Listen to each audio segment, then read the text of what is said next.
Good morning student, class 4 subject English second chapter 10 pronoun. कल हमने आपको कंपाउंड नाउन के बारे में बताया था क्लास 4 में। अब चैप्टर हमारा है pronoun. Open page number 34 open कीजिए। प्रोनाउंस हमारा जो टाइटल है, title of the chapter is pronoun. Pronoun का मतलब होता है यहाँ पर सर्वनाम। ए प्रोनाउन इज ए वर्ड। इसमें देखो डेफिनेशन से हो रही है। ए प्रोनाउन इज ए वर्ड। सर्वनाम वह शब्द होता है दैट टेक्स, जो लेता है the place of A common noun, एक स्थान लेता है कॉमन नाउन का, और या ए प्रॉपर नाउन, या प्रॉपर नाउन का स्थान लेता है। जातिवाचक संज्ञा का स्थान लेता है या व्यक्तिवाचक संज्ञा का स्थान लेता है। There are different kinds of pronoun. अलग अलग प्रकार के हमारे सर्वनाम होते हैं।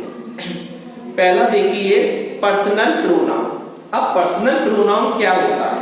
The words I, you, he, she, it, we and they are called personal pronouns. हमने कहा पर्सनल प्रोनाउन के एग्जाम्पल बताइए, तो एग्जाम्पल क्या है? पर्सनल प्रोनाउन के अंतर्गत कौन कौन से प्रोनाउन आते हैं? जैसे I, you, he, she, it. They take the place, ये स्थान लेती हैं ऑफ वर्ड्स, शब्दों का स्थान लेती हैं। फॉर पीपल, लोगों के लिए।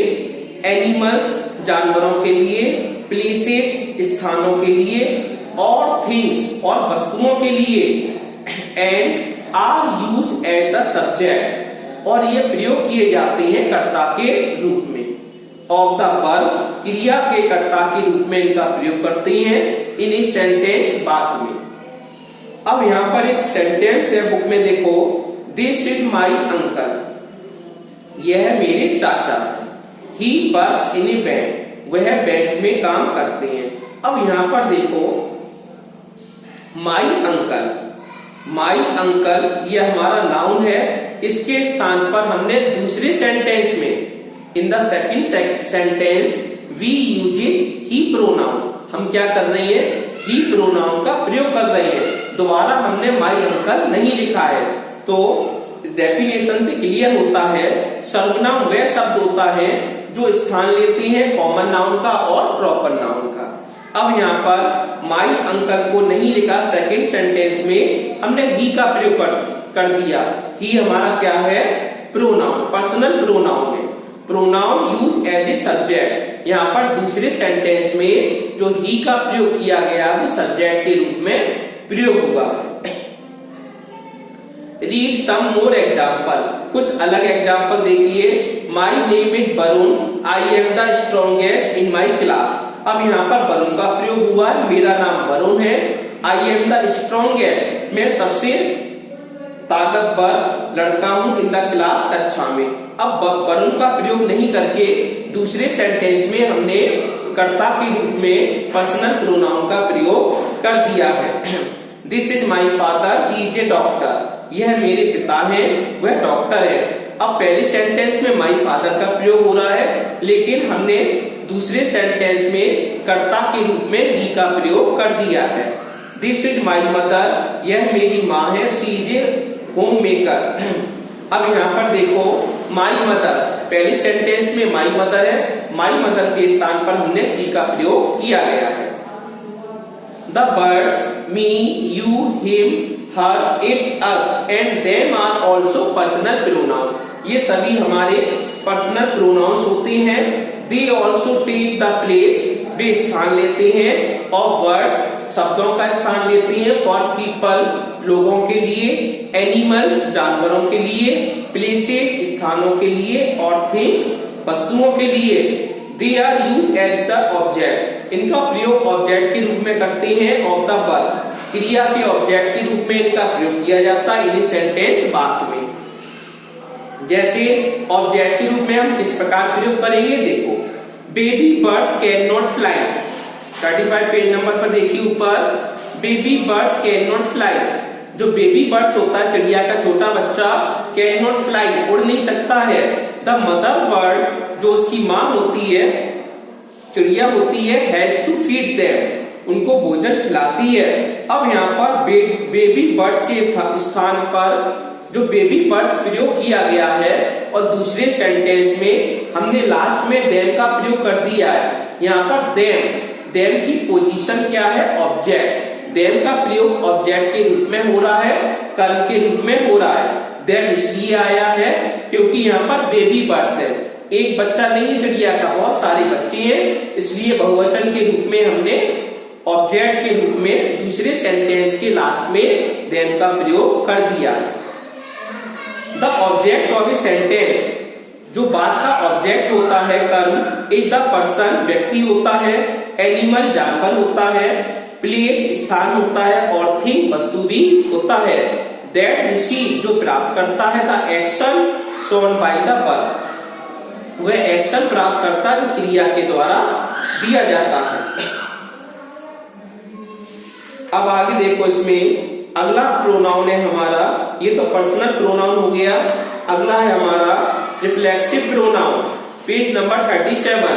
Reflexive pronoun 7 words. Reflexive pronoun वे शब्द होते हैं that refer back to the person, animal or thing that is the subject of the verb, जो कि क्रिया का कर्ता भी बन जाते हैं। द वर्ड्स शब्द myself, yourself, himself, herself, itself, ourself, yourself and themselves, ये सब हमारे रिफ्लेक्सिव प्रोनाउन के अंतर्गत आते हैं।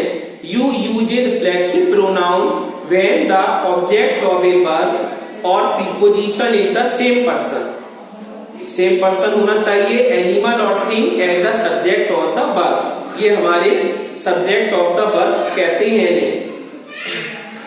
जैसे इन द फॉलोइंग सेंटेंसेस, इन निम्नलिखित वाक्यों में the subject of the verb, जो क्रियाओं के कर्ता है, are in bold print, bold print में है। जैसे एग्जांपल देखो, our cat washes itself after every meal. Our cat washes, हमारी बिल्ली धोती है स्वयं को आफ्टर एवरी मील, प्रत्येक भोजन के बाद। अब यहाँ पर ये देखो कैट हमारा जानवर होता है, जानवर के लिए, पशु पक्षियों के लिए इट का प्रयोग करते हैं। जब इसका रिफ्लेक्सिव प्रोनाउन बनाएंगे तो इट का रिफ्लेक्सिव प्रोनाउन इटसेल्फ हो जाता है, तब यहाँ पर इटसेल्फ का प्रयोग कर दिया जो कि हमारा रिफ्लेक्सिव प्रोनाउन है। Second sentence, John was looking at himself. John was looking, John गौर से देख रहा है, एट हिमसेल्फ, अपने आप को गौर से देख रहा है, इन द मिरर, शीशे में। अब यहाँ पर जॉन क्या है? लड़का है, ये हमारा मैस्कुलिन जेंडर है।